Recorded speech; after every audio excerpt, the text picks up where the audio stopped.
Welcome to Failed Utopia, the podcast about utopian ideas and paradise lost. We look at utopian concepts of the past, present, and future, as well as utopian communities and cults, which promise the world to eager followers, but inevitably fail when it all starts to unravel.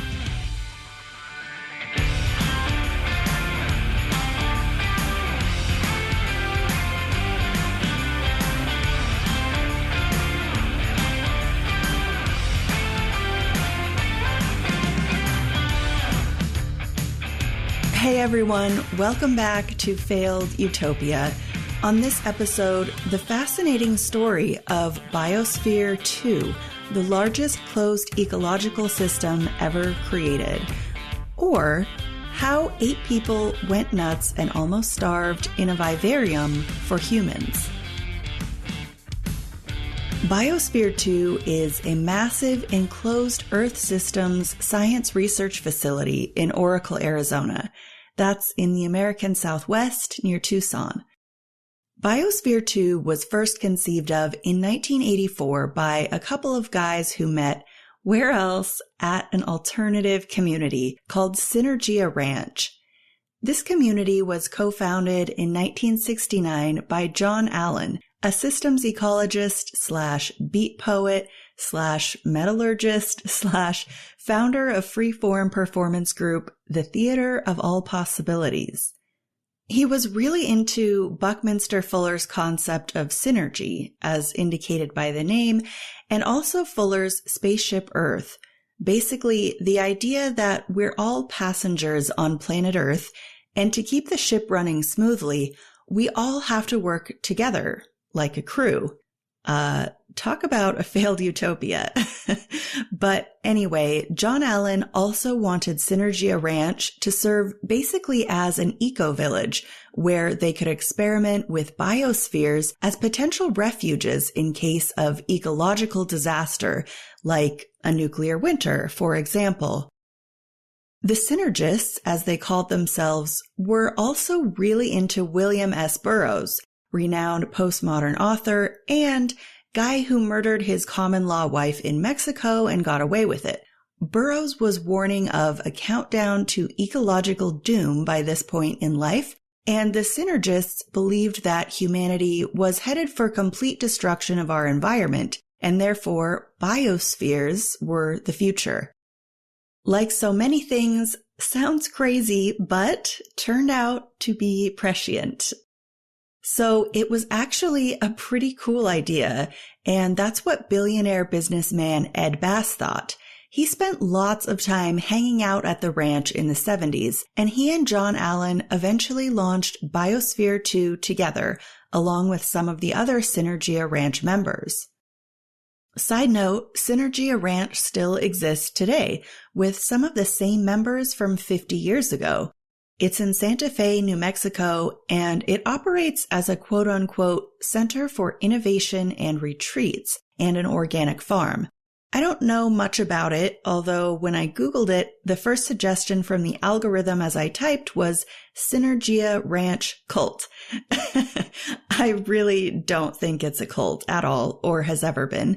Though, as I said, I just found out about it and I've never been there, so as ever, take my opinion with a huge grain of salt.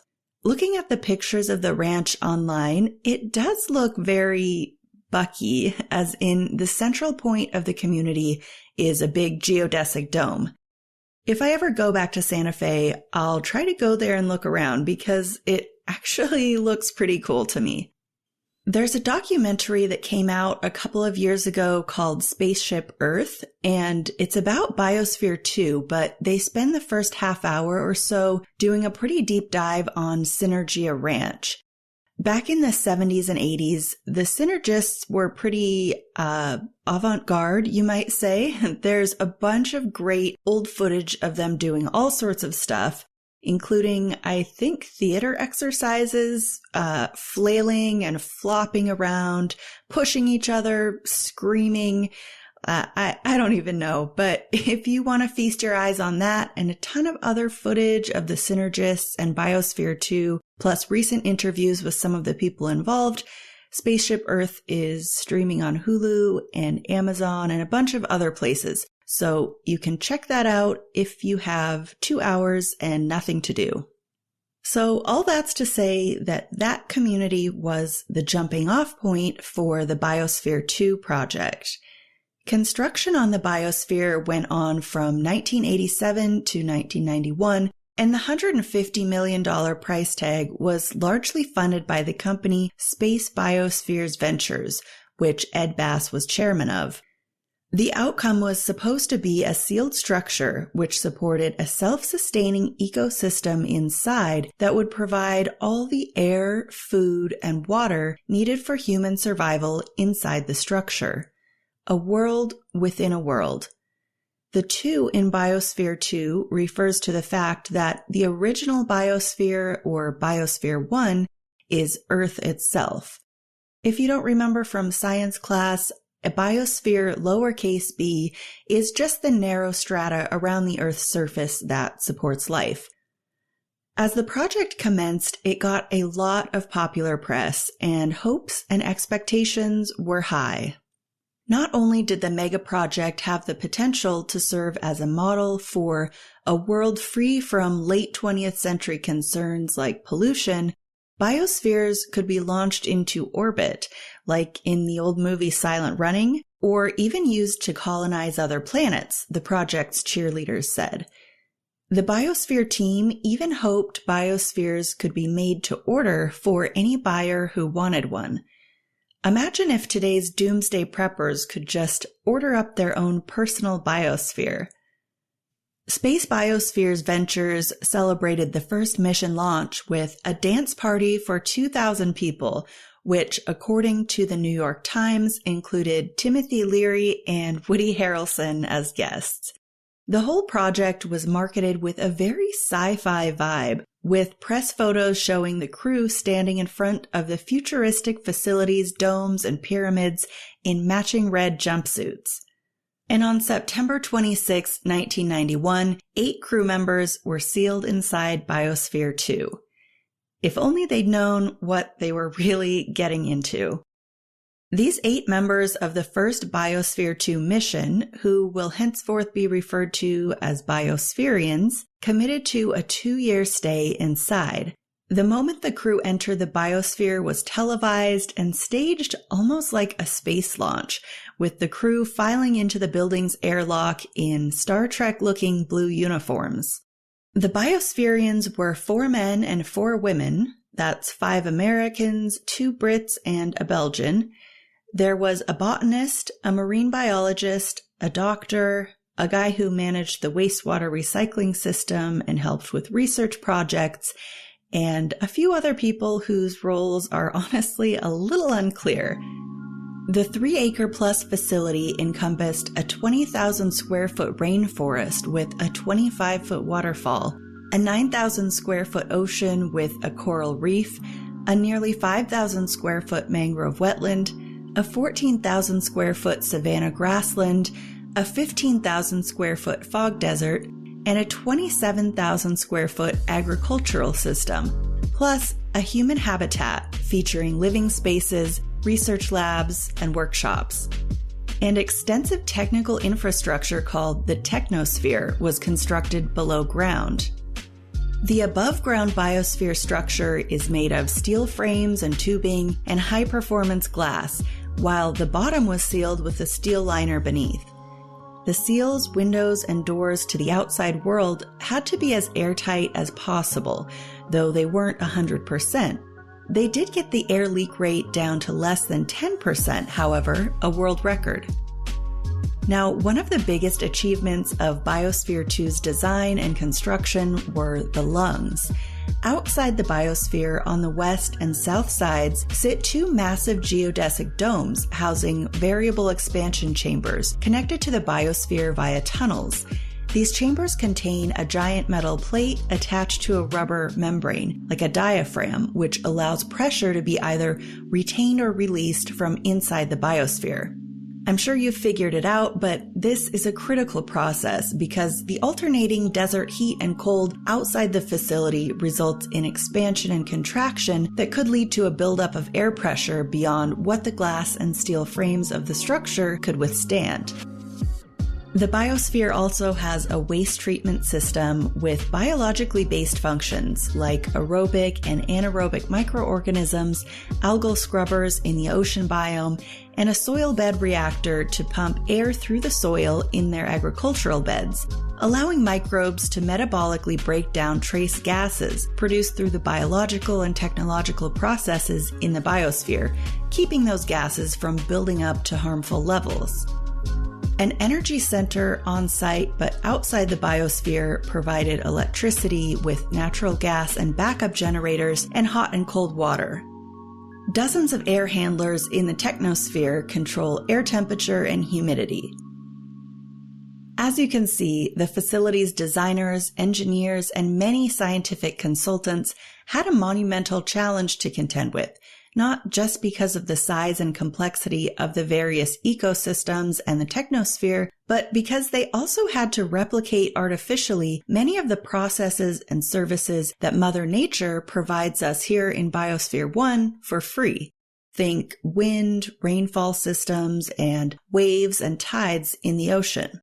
In many ways, it's incredible that the facility went from idea to reality in just 7 years.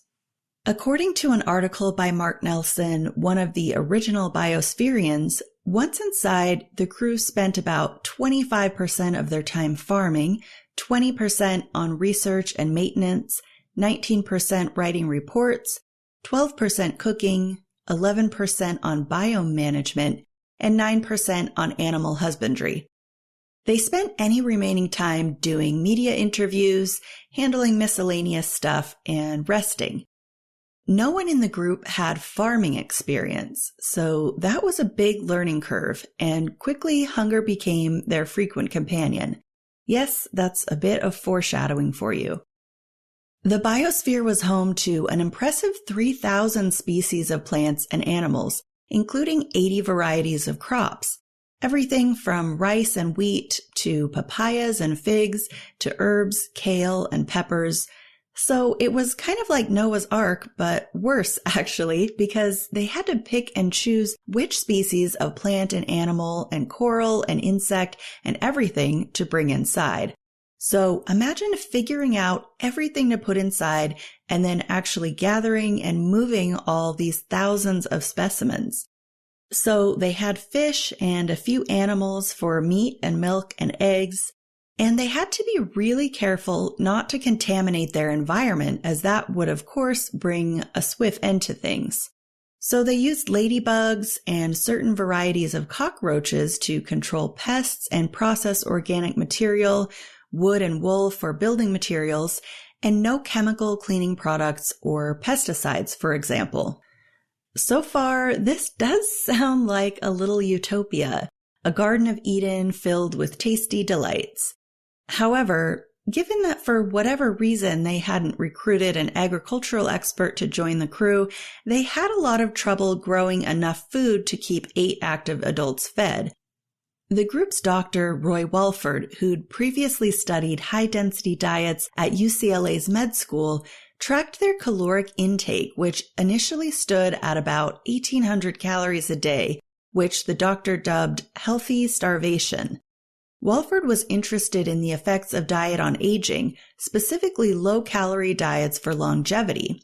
He believed he'd live to 120, but tragically, he passed away in 2004 at age 79. The group did improve their farming over time and were able to up their calories to about 2,200 a day for a while, but they were basically hungry all the time and lost a lot of weight. Mark Nelson, in that article I mentioned, said he lost 25 pounds and was sometimes so hungry that he would eat peanuts with the shells on, just to get something more in his stomach.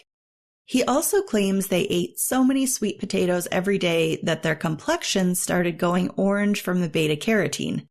I'm not sure if that's true, but they definitely ate an alarming amount of sweet potatoes. But life inside the biosphere wasn't all sunshine and sweet potatoes. Just a few weeks after the biosphere was sealed, the crew encountered one of their first major mishaps. Biospherian Jane Pointer cut off the tip of her finger in a threshing machine.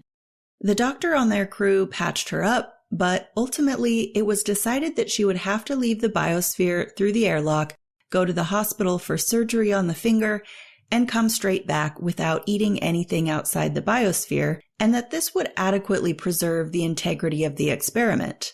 The brief trip outside of the biosphere went as planned, but it was later revealed that when she returned, she had been given a duffel bag with some outside supplies by a staff member. Once this was revealed, it became a scandal in the media as it was perceived as misleading and more or less like cheating. This reaction from the media was a sign of things to come. In the meantime, Biosphere 2's leadership had opened a visitor center, and busloads of tourists came to stare at the emaciated biospherians through the glass. Even famed anthropologist Jane Goodall came to visit and observed them like captive primates, recalls Biospherian Linda Lee. After several months, some of their crops had failed or were producing less and slower due to shorter daylight hours and interloper pests like ants and invasive cockroaches that had found their way inside. But more alarmingly, it was detected that CO2 levels were climbing and oxygen levels were getting low, eventually to the point that it posed a danger to the biospherians who were becoming short of breath and lethargic. The crew also began experiencing negative social effects. Infighting began to break out among the group, and ultimately they broke into two factions. Ostensibly, they disagreed over whether to supplement the biosphere with outside food and oxygen to keep them going so they could complete their work inside, or if the priority should be the purity of the experiment, as in keeping the biosphere sealed no matter how bad it got. Things didn't devolve into outright violence, but cups were thrown and one biospherian recalls being spat on. The environment became one of coldness and hostility, where the two factions just couldn't stand each other. Some of the biospherians later said, and this makes complete sense to me, that their interpersonal problems were probably mostly down to the fact that they were half starving and not getting enough oxygen. Not to mention being isolated with 7 other people that you're bound to get sick of. Imagine 2 years of COVID lockdown but with no internet. Oh, and it takes weeks to grow enough coffee beans to make just a single cup. I think we'd all be grouchy. But this psychological pattern of breaking into factions and experiencing exaggerated group dynamics does seem to fit with other small groups in isolation, which have been looked at previously with situations like polar research stations. But while relationships inside the biosphere devolved, so did the relationships of those outside. Management and leadership argued over differing visions for how to best manage the project, and a science advisory committee, which was brought on to advise the team on how to best leverage scientific research opportunities, resulted in infighting and power plays. John Allen became concerned over losing control of the project, and eventually even the old friends and co-founders Ed Bass and John Allen turned on one another. They didn't have the excuse of being hangry and oxygen deprived, so I guess their conflict must have come down to good old egos, control, and money. In another blow to Biosphere 2's public image, it was reported that Space Biosphere's Ventures had tried to mitigate the oxygen problem by adding a CO2 scrubber without disclosing it.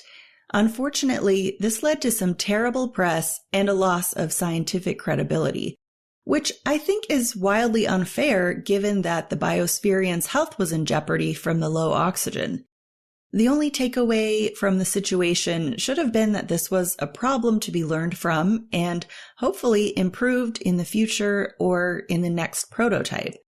In this case, the critical discovery was made that their soil was too rich in organic matter, leading to an overgrowth of oxygen-consuming bacteria, and that the excess carbon dioxide had chemically bonded with unsealed concrete inside the structure. John Adams, Biosphere 2's current deputy director, told Scientific American that it was a light bulb moment. They could trace, molecule by molecule, where carbon was going and where it was being stored in ways that they couldn't outside in the real world.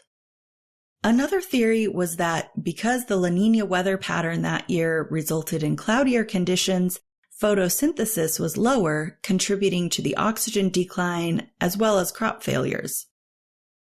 In any event, it turned out that the CO2 scrubber didn't do much to correct course, and management finally decided to start pumping some extra oxygen into the facility to rescue the biospherians. When the oxygen came flowing in, the crew started racing around and laughing maniacally. One biospherian later said that all the negativity and ill will that had been dogging them evaporated once they started breathing easy. But the decision not to be transparent about problems and fixes was undoubtedly a big mistake by management, and combined with the duffel bag snafu, kicked off a barrage of negativity toward the project that it never really recovered from. Still, the biospherians completed their entire 2 years inside, along with dozens of research experiments and massive amounts of data collection. I, for one, see the mission as a huge success. Not a utopia, no, but impressive nonetheless. Some people insist on arguing that because the facility didn't remain completely sealed the entire time, it was an abject failure and nothing can be learned. I just can't see it that way when I look at all the incredible things they did accomplish. And I'm not usually a glass half full kind of girl, but in this case, I think the positives far outweigh the negatives. For the 6 months following the end of Mission 1, Biosphere 2 continued to operate as a research facility, with scientists coming and going through airlock doors and upgrades being made to the facility, including sealing that concrete that had caused such a problem with carbon dioxide uptake. Then, in March 1994, 7 new biospherians again entered the airlock, were sealed inside, and Mission 2 commenced. Mission 2 was set to last 10 months this time, and things were off to a great start. Sadly, on the outside, the infighting and power struggles that had plagued the management team and their partners hadn't been resolved, and things were getting ugly. Ed Bass was under pressure by financial partners to turn a profit. Enter stage left, Steve Bannon. Yes, that Steve Bannon. Of all the things I know about Steve Bannon and wish I didn't, this Biosphere connection has never once been on my radar until now. Before he became a dementor, Steve Bannon was an investment banker who specialized in takeovers. And now that I know that, it totally tracks. But in 1993, Space Biospheres Ventures was losing money fast, to the tune of $16 to $20 million that year alone. Ed Bass brought Steve Bannon in to right the ship, which he attempted to do by firing John Allen and the rest of Biosphere 2's leadership. In April 1994, Bannon's team of bankers and federal marshals showed up at the Biosphere and booted out John Allen and other leadership and employees, served restraining orders, and barred them from the premises, changing locks and security codes. The ousted team lost all access to Biosphere 2's data and research, much of which seems to have been destroyed or disappeared in the takeover. Bannon became the acting CEO of Biosphere 2, and the focus went from science to making money as a tourist attraction. Needless to say, this takeover was heartbreaking for many of the Biospherians and others who worked there. Just 3 days after the takeover, about a month after the start of Mission 2, 2 original Biospherians from the first mission snuck onto the premises and opened doors, leaving the Biosphere unsealed, and broke some glass panels. After their arrest, they claimed that they'd felt compelled not to sabotage the mission, but to warn the biospherians inside about the drastic change that had taken place in the takeover. They believed that the project being suddenly taken over by bankers who had no scientific or technical knowledge of how to properly run the facility left the crew inside in peril, and they didn't think the crew was aware of what was going on outside and the danger they were in. The mission in progress continued for a few more months, but after Space Biosphere's ventures dissolved, leaving an interim team hired by a financial partner trying to manage the mission, it was abruptly ended, which is all the more frustrating because the second mission seemed to be succeeding by implementing fixes to the problems encountered in the first mission. Their oxygen level was good, they were growing enough food, but we'll never find out just how far they could have gone. Bannon only stayed with Biosphere 2 for a couple of years, but his time there was marked by an abuse of process civil lawsuit against him and the company, in which being a colossal asshole ended up costing Space Biosphere's ventures $600,000 in damages to plaintiffs. Biosphere 2 ended up then being leased to Columbia University, which used it for research, converting it into an open system in which they could manipulate carbon dioxide levels to better study climate change. The facility changed hands to a developer in 2007, and it briefly seemed in danger of being demolished to make way for housing. But the developer ultimately ended up first leasing and then donating it to the University of Arizona in 2011. The U of A still uses it for research, education, and public outreach. So Biosphere 2 was only used twice for its original intended purpose as a closed system experiment, first from 1991 to 1993, and the second time from March to September 1994. But today, the facility continues to be used for important research on climate change and more. The enclosed nature of the facility allows scientists to conduct experiments that would never be possible in the open environment at large, like dosing coral with probiotics to study bleaching, or trying out bioengineered supercorals that might resist rising heat and acidifying oceans. Plus, temperature, moisture, and atmosphere can all be manipulated for experiments in the various biomes. And today, the biosphere is even getting back to its roots, developing a space analog for the Moon and Mars, a hermetically sealed habitat to once again study self-sustaining systems. The biosphere remains open to the public and has hosted 3 million visitors since 1991. Biosphere 2 is often maligned as a colossal failure and waste of a ton of money. I don't see it that way. If anything, it was a wonderfully ambitious idea that kind of overshot the reality of their ability to be successful, but later use of the biosphere to conduct experiments and address narrower research questions are really useful. After all, we have to walk before we can run, right? People always say, shoot for the moon. If you miss, at least you'll be among the stars.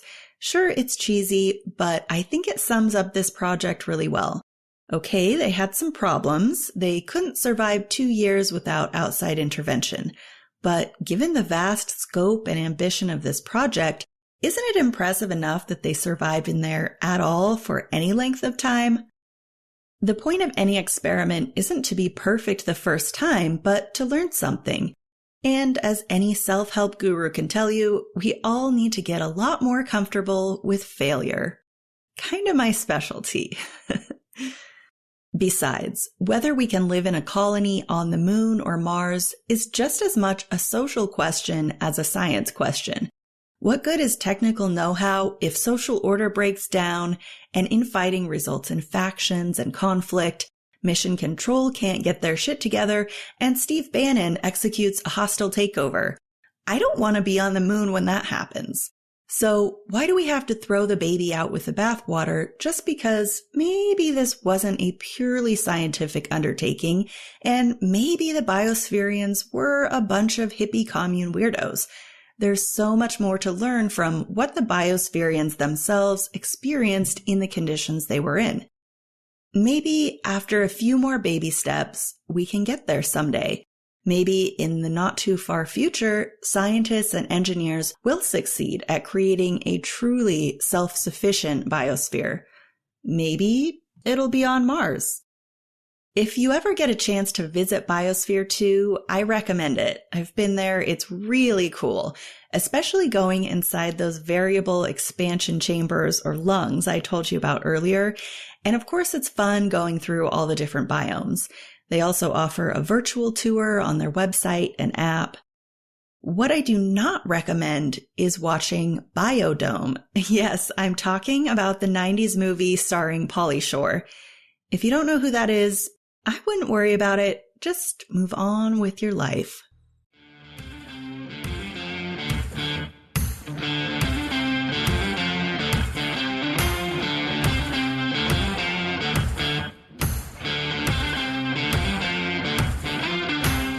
If you enjoyed this episode, please follow and leave a rating or review on Apple Podcasts or wherever you listen to help other people find it. Tell your friends about it. And if you want to support the pod directly and help keep new episodes coming, you can donate to the show through the link at the bottom of the show notes. Connect and stay in the loop on the website failedutopia.com or the Facebook page at Failed Utopia Pod. Failed Utopia episodes are written and produced by me, Anna Roberts.